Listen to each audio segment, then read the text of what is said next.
everything you do is for humanity. Why? Why are we worth it? Why do you care about the politics? Why do you care about multiplanetary species?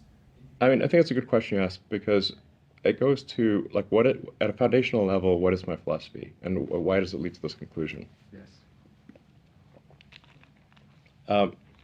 So the reason is that when I was a teenager, I had like an existential crisis to try to figure out what's the meaning of life.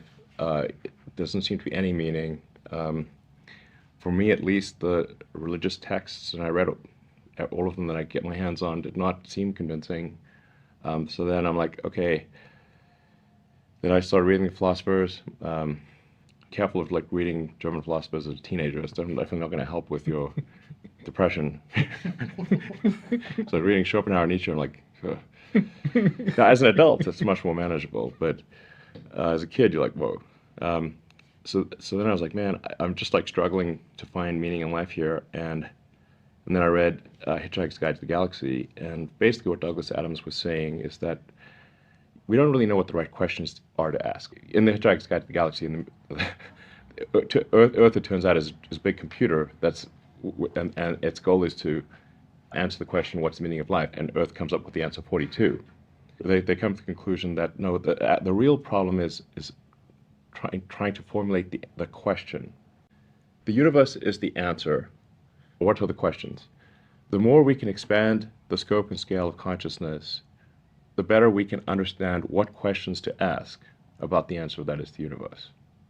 The more we can expand consciousness and become a multi-planet species, ultimately a multicellular species, we have a chance of figuring out what the hell's going on.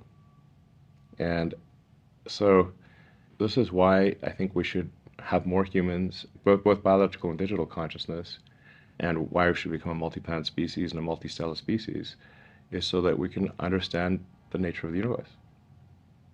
If you accept as a proposition that we don't really understand the meaning of life and we wish to understand the meaning of life, then in order to understand the meaning of life, we should expand consciousness such that we can ask better questions, learn more, expand beyond the solar system, ensure that life on Earth is good collectively for civilization, and then we can be less dumb about the nature of the universe, and maybe we can answer some questions about where this all came from and where it's going.